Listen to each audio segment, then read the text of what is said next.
Foolishness is found in the heart of a child, but the rod of correction shall drive it far from him. Diba? Rod of correction.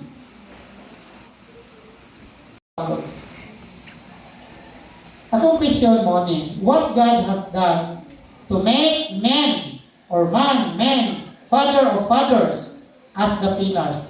O sa may gihimo sa Ginoo ba? Giunsa man sa paghatag sa Ginoo o dakong katungdanan niyadtong lalaki, niyadtong papa, o niyadtong mga amahan. O sa may gihimo day sa Ginoo. O sa dili gusto natong i-share, one, God made man or father as the head of His creation. Pagsugod palaan, ang laki na, ang papa na, mo'y gitugyanan niya sa pagtiyang mga gibuhat. Ano ni, una sa tanalo, ang Ginoo, ang gihimo ginya una ang laki. Dili ni siya antay kon ha, dili ni siya antay. No, guys, kalimutan karon may bias na ta, gender bias. Sa Bible, gender bias din ang Bible. Diba? Pero dili po pasabot niya, ang Ginoo wala magatiman sa mga bayi. Dili na po pasabot. Pero tungod kaya ang gitugyanan, ang unang gihimo sa Ginoo, laki yun. Manong laki, mapuro bayi di ay, aron din magmahay. Diba? Saan man ako niyang pagburutan? No? God created man or father first. Genesis chapter 2, verse 11. Laki yun iyang gibutan. Doon ay katuyuan ang Ginoo. Dili man ino mga anak ni mga laki, pero nasa katuyuan sa iyang pagbutang ini. Sa Bible dili, and the Lord God formed man of the dust of the ground and breathed in his nostrils the breath of life, and man became a living soul. So di ka maulaw, ikaw unang gibutang sa Ginoo, gihimo sa Ginoo, muna nga tagaan tag dakong responsibilidad niini. Ikano'y makita di ano nga sa Garden of Eden. So ang lalaki yun, God put man or father first in the garden to dress and to keep. Ba? Kita yung na magkuri-kuri dito. Mayroon tayo ng dress to cultivate, tending or working the land. May keep, to guard, to protect, watch over, and persevere. So, to protect, to watch over, to preserve, God gave His first instruction to man or to the father or to a father. Wa niya gisultihin katong asawa. Ang amahan yun, ang laki yun. Wa pa man po si iba, di ba? Kasi may sultihan sa Ginoo. Gitagaan ang instruction. Muna ang laki, mo'y dakong tulubagon. Kaya ikaw unang tandaan sa Ginoong instruction. Imo na accountability. Kanang imong mga anak, imong asawa, imo na. Sunod yan, ay picture na ito diha. Wa man nato kalikaya nakalasala siya agad sa iba, di ba? Pero remember, ang una nakasala si iba. Ha? Kaya natintan si iba. Abot lang kung gitagaan ba po ni Adan ng instruction si iba nga mahoni, dili pakaon. Pero gitagaan po siguro. Gitagaan man niya po la, iyahan ang tulubagon. No? God called Adam or the father first during their fall. Ipangita yun, asa man di ay mo Adan. Bahuman na niya gihimo si iba. Asa man di ay mo Adan?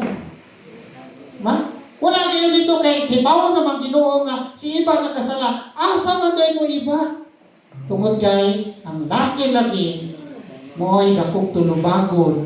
Yes. Ma? Nini nga say nasa ni pagpalayas dito.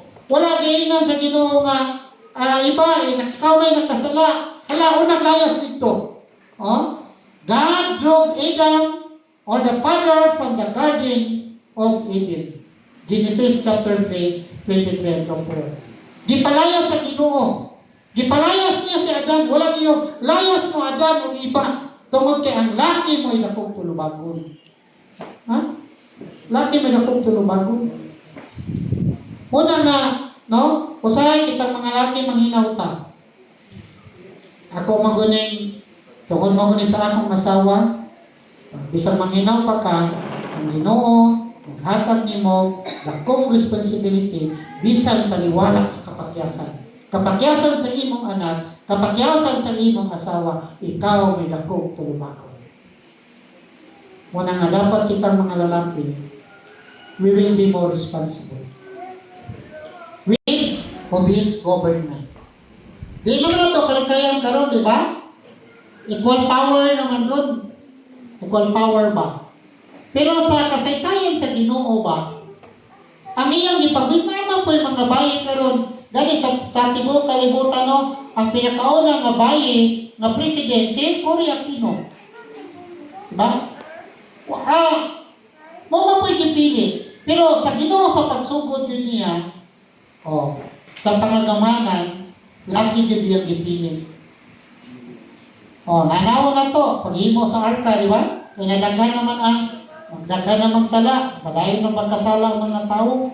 Nga Ginoo nga, di na ni maayo ni, ngayon na ni naghihapon. Akong pamantyo ni mga tawanan ni, kaya di na matabang ni. O niya, ang iyong ihimo, iyong gipatyon pinagi sa flood. Yung pili, kinsaman, when the people kept singing, God chose a man or father, Noah, to prepare for the coming flood. Diba? Kaya kayo mga naman, anong gipili mo na si Noah? Noah found grace in the presence of God. Siya ragyod ang nakita nga tarong. O na-influensyahan niya iyahan, mga anak. Sila ragyod. Parang niya, Noah, himo kang arka. 120 years paghimo ang arka. Makahinglan na to, di ba? May magkaroon panahon na yung mga chainsaw. Nanay mga sitawagan na mga electronic device. Saan na wapag yun? Wapag ni siguro ba ilan? Kayo, di ba? Ang ilang mga ilang mga gamit lisod kayo. Pero wala yung rason na dili niya buhaton tungod kay siya gipili sa Ginoo para musunod o andamon para sa paghukom sa Ginoo. Kapelain, paggawas nila. Paggawas na dito sa Mount Ararat ng iyang arka.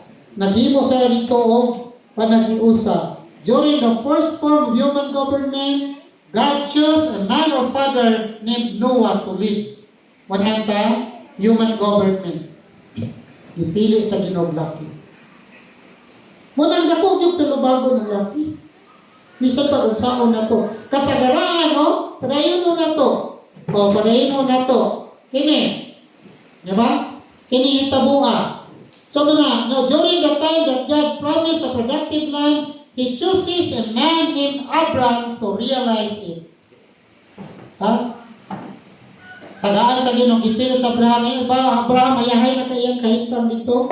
Tuloy na sa Abraham, biya diri. Adto ka sa promised land nga flowing with milk and honey dito. Adto mo dito mo puyo. Si Abraham, walay reklamo yun. Lucky. Yang iyang giparealize sa plano niya, nga tagaan niya, si Abraham iyang kaliwa, nga flowing with milk and honey. Rita diri. Kini, isa man eh. Sa panahon ni Maya. Sa panahon ni David. Diba? Kaya ibaw ka sa story ni David. During the different occasions of leadership, God usually chooses men to lead. Muna na iklaro.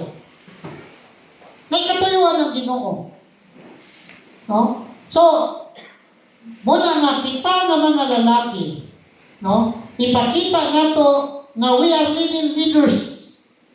We are really promoters of the principles of God. We are really kanang passionate in following the will of God.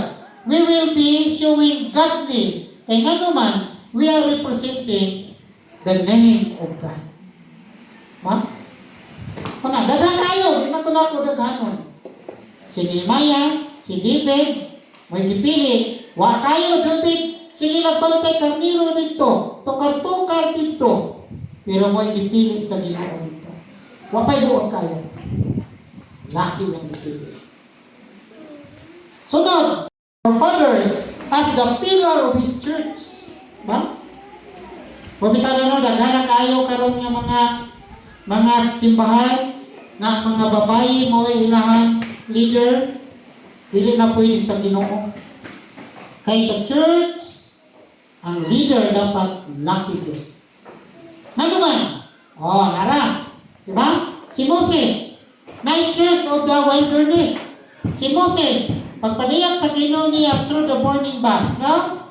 Of the church in the wilderness, he chooses Moses as the pillar.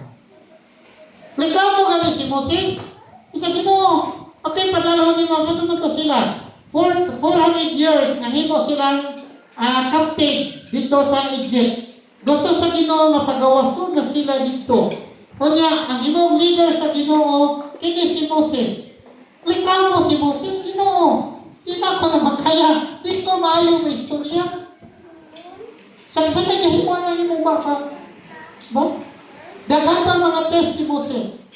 Pero sa kadaghan sa mga tao, si Moses yun ang ipagitugutan sa Ginoo nga may muli aron makagawa sila dito sa Egypt. Arita din sa 12 apostles. Daghan kayo niyon karon nga naay mga apostles diya nga mga babae. Dili pwede. No? During the New Testament church, he chooses the 12 apostles being led by Peter to minister for the kingdom. Wala akong pasabot ng mga bayi, wala'y mahimo. Pero ang laki, may dipili sa inyo mga laki, ganun wala'y bayi, ano siya, o naman, way bayi itong panahon na, lagi po ito'y bayi. Pero ganun puros man laki. Gikan pa sa sinugdanan ba, ang Ginoo, naghatag og kabuk-aton ngadto sa mga laki. Nga usahay, wala nato pahimusli ang paghatag sa Ginoo nato katungdanan aron mapakita nato ang gahom sa Ginoo. Diba? Dili kay kadara. Oh, Nadia, isa man eh. During the Pentecost, si Stephen, in the Church of Pentecost, God chooses Stephen to lead. Diba? Stephen, giban ko siya through the leadership of Paul o hanto dito namatay. Laki gihapon. Na wala may mga bayi kanya to na ay daghan. Pero gitagaan niya dako katungdanan kining mga laki. Kay kung kining mga laki muhimo lang yun, dako gyud mahimo. Diba? Dako gyud mahimo. Dire, si Paul, diba? Ibig maadto na sa nangayon na sa dito og kanang authority gikan sa Sanhedrin nga maadto siya dito aron nga kun dunay makita niya nga mag-ampo dito ilikwidahon niya. Tanaw niya. In the dispensation of grace, he chooses a man named Saul, later Paul, as pillar of the body of Christ. Ba? Pillar of the body of Christ. Laki gihapon. Kaya kung tinutulong lang yun nato mga laki sa pagled o pangalagad sa Ginoo, dako kita ikatampo sa church. Last ini nga bahin. Di ba? Naadiya sa church, naadiya deacon, elder diha, naapadiya diha, sa iputang ako diha. In the local church leadership, he chooses men or fathers to lead in teaching and preaching. Diba? Di mo sa Bible, husband of one wife. Diba? Kung sa'yo may tabo sa women, sa yun sa Bible, sa women, ang women, dapat they will keep silent. Kita sa atong doctrine din nga kung doon ay mga pastor makawali, maka-Sunday school, ang labay, dili siya, o dili sa kawalihon. Pero, butang na to o diya o women's group, pwede mo alin ng babae. Inahabot na. Pero the church, laki yun. Nga naman, mo man ay gitutlo sa Ginoo pinaagi ni Paul. Amo na gitudlo. Tanaw na ito ni mga pipila ka mga bersikulo, 1 Timothy chapter 3. O kami, kung mga laki din kung imong tanawon kayo, chapter 3 verse 1. Tingnan sa din this is proceeding, if a man desire the office of bishop, he desireth a good work. Ang problema karon nga naanay mga bayi nga bishop sa ubang mga churches. This is contrary to the word of God. Ano man sa inyo diri? A bishop then must be blameless and husband of one wife. No? So mo na nga, no? Mga kitang mga laki, kinahanglan makonsensya kita. Nga mohimo kita, sundo na to, ang gihatag sa Ginoo na to ng mga katungdanan, mga buluhaton, kay kung dili ta mangulo niini, kinsa may mangulo. Dili ta mangunay niini, kinsa may mangunay niini. Nang atong mahimo, di na mahimo sa atong asawa, dili na mahimo sa atong anak, lain bitag ministry pabuhat sa Ginoo, munang nindot kayo nga buhaton nato ni uban ang kalipay for the glory. Ikakuha po dire. God chooses males or females as the pillar of the family. Bisan tuod karon kay naa may same-sex marriage, no? Pero nakakita ba mo atong sa kuan na dunay bayot, dunay tumboy. Nagminyo sila. Wala tayo problema. Laki mo itong bayi. Diba? Nausap sila. Nausap sila. Musugot ka sa dili, no? God chooses males or fathers as the pillars of the family. Ara. The males or fathers as head over the wife. Di ka na nato malalis. Usay na asawa nga mooy murag head of the family. Kung dili na sa Diyos mo. Ang problema po usay, no? Naay mga laki po, no, nga mga laki, head of the family. Mura po sa dili head of the family. Ato pong gitumba ang pagpulutan sa Ginoo. Kaya, the fathers as pillar in nurturing and admonishing in the Lord. Kung sa kitang mga laki, dawat limpyo rata. Ba? Di mo dita ba? Dili ta mangunay sa buluhaton nga gihatag sa Ginoo nato. Admonishing, nurturing, and admonishing. Ba? Usay ang atong bata dito, nagpabadlong. Ma, imong anak ma. Anong sa ba? Dapat ikaw una mo, tudlo. Imo ng unang katungdanan. Ikaduha na lang ng imong asawa. Kung wala ka diya, ito sa imong asawa. Pero nakakadapat ikaw. Di ba? Nurturing and admonishing in the Lord. Muna ka dapat ang papa, may nakakahibalo may tungod sa Ginoo. Atong basahon. May na lang po na nga, marilig nga to ni Ephesians chapter 6. Kung man nga versikulo. And ye fathers, provoke not your children to wrath, but bring them up in the nurture and admonition of the Lord. Ba?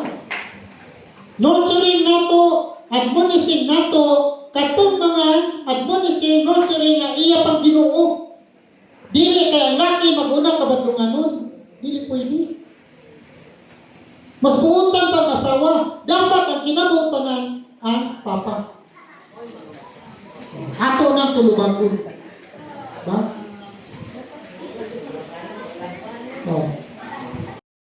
Madagko sila, taman sila, mulakaw sila, narbaho sila, bisag asa dito magtuot. Gusto na akong maka-experience sila. How hard, how hustle if you are in the home, in the house. Kaya ay naman yung magtudlo. Nga karoon kay naanay PowerPoint, kaya hay kayo. Pero magbantay bata, pasulib na kumusta? Si kamang-kamang dito. Diba? Dito limoy. Kaya ayaw niyo magtrabaho kontra sa mga tima na sa balay. Diba? Mo po na kita ng mga amahan, labaw ka ng ang atong asawa na asa balay, lamipod kayo nga, mahupayan po sila nga moabot na puta, kita na po'y mobantay. Pero sa man nagawat picture mo tanutan or mag-TV, tanaw basketball ito, tanaw di gani mo lukad. Pagbuko na lang ng kaliruhan. Buhay tayo yung tao. Muna magkaroon panahon na, ka dito.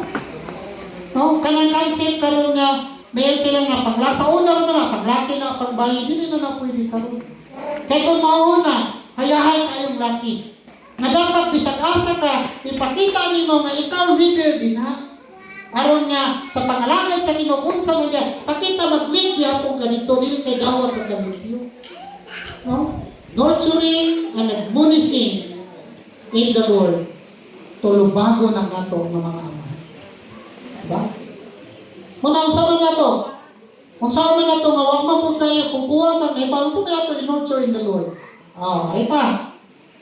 Talaksa naman yung papa nga mag-inani. Kami sa una, naging may kanta niya, kung mama din naman po kaya kadungog. Ay na po, itong bako na naman eh.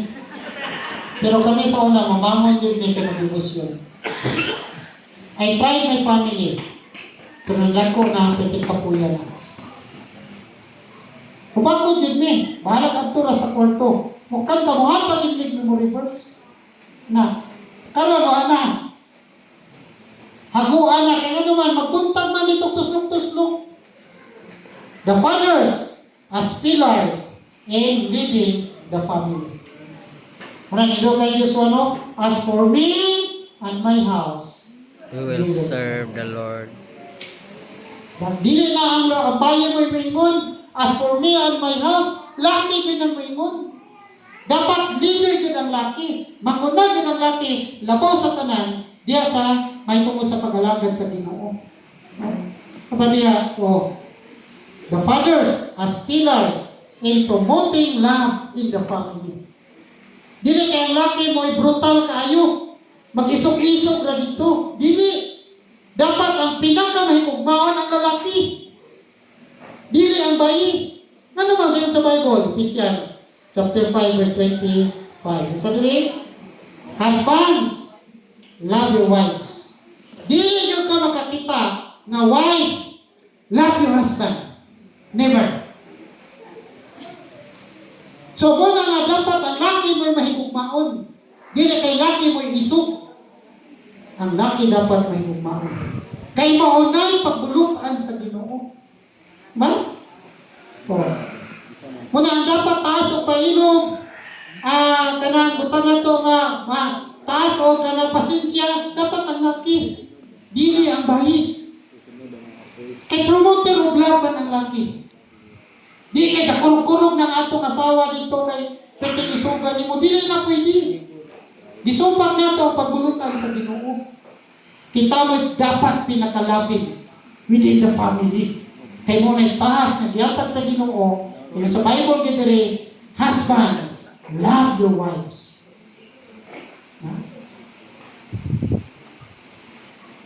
Mission to your husband. Submission. In the Lord. Dili lisod yun pag-submit. Kung ang bala, loving. Diba? Tama. Pero gawa mo na kidemonyohan. So tayo. Asawa man yung pag-ibig sa imong family. Ha? Ha? Sa'yo naman kayo yung submission. Kung ang imong husband, loving. Kung imong husband, caring. Kung ang imong husband is kanang ito nato o kanang bisa na to ang mga generous.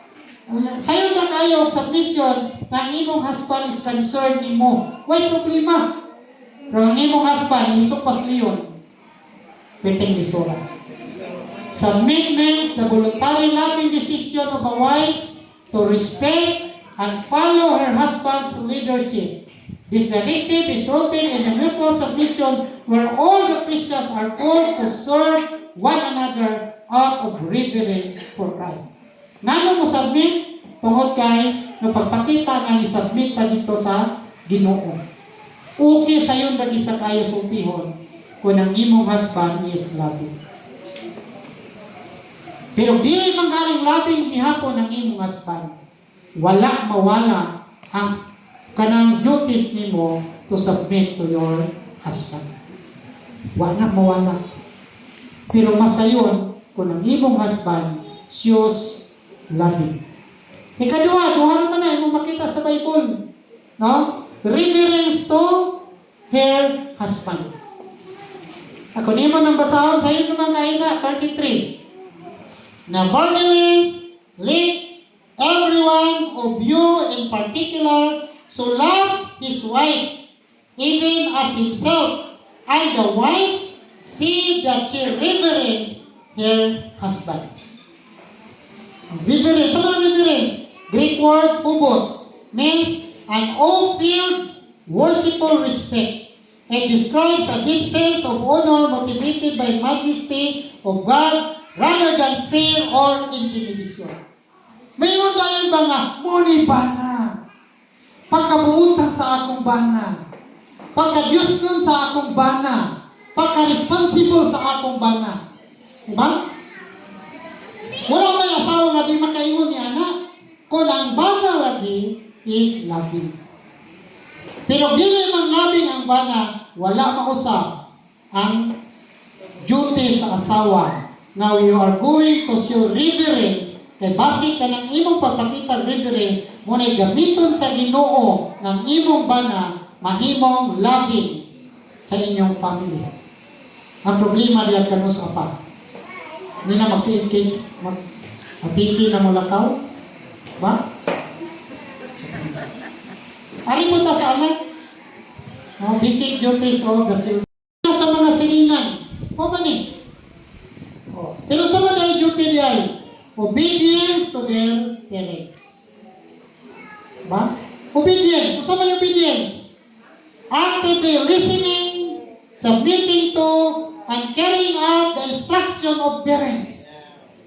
Ang problema lang, klaro ba po instruction sa parents?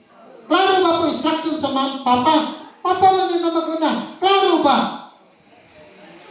Basing pariyo na po sa mga taga-Parisi. No? May kusalas Parisi. Sana yun diya, Matthew chapter 23. Follow what I say.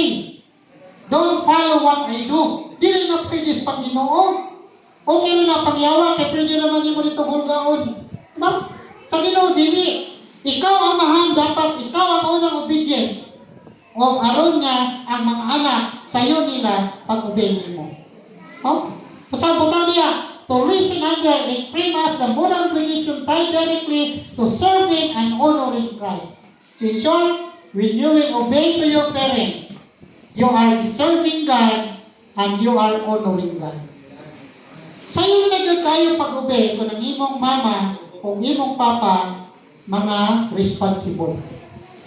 Pero dili, nararamdaman mga anak, gipatay ng amahan, na yung mga anak, gipatay ang mama, na ako'y papa, gipatay ang anak. O dili kita musunod sa pagbulutan sa Ginoo, ang atong pamilya magkatubig. Kay God is God of order. Ikaduha naman ha, honor their parents. Di ba? Nagsayo naman kayo ng mga versikulo, balik-balik naman. Yan nato gustong basahon. Kung sa may honor, to highly value, respect, and reverence someone, or sa great timaw, it is command to ascribe a high price or worth to your parents, ensuring you treat them with deep appreciation and respect in your thoughts, words, and actions. No? High value. Murag itagaan mo taas nga pagtagad. Murag precious kayo ang imong papa diha nimo. Sayo na kayo ni sa himuon. Kung ang amahan o ang inahan, they are also responsible. Pero sila po'y badnunganon. Ang mga anak, yawa ng amahan na tapos naman yung mamatay. Nanuwa pa man yung mabakol. Oh? Kisa man ang sala. Sala na sa papa.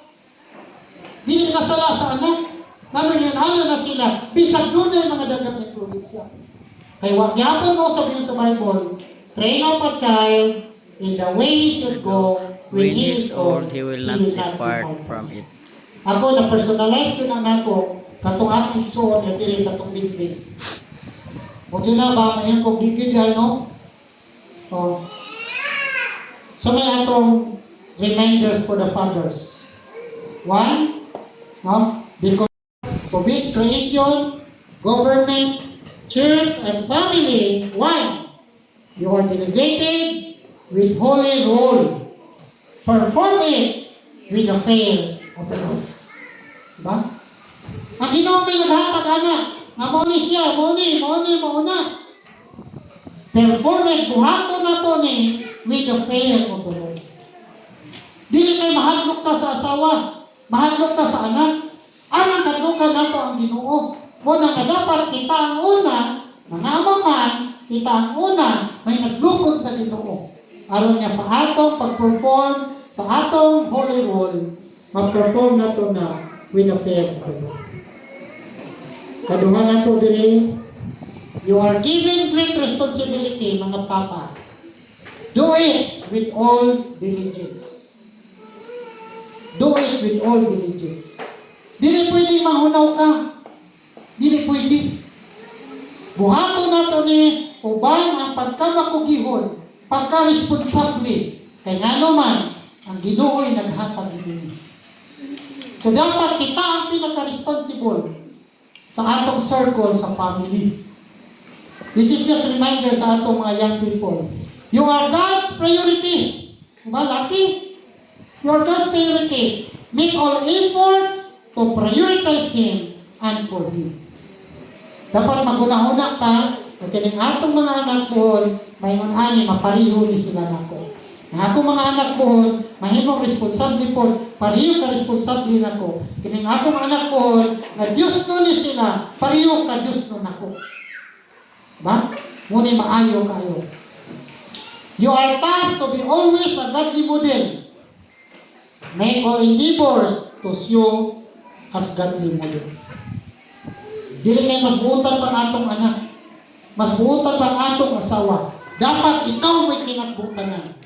Tungod kay gibutang ka sa Ginoo das family aron mahimong Dios nun nga pinigyan.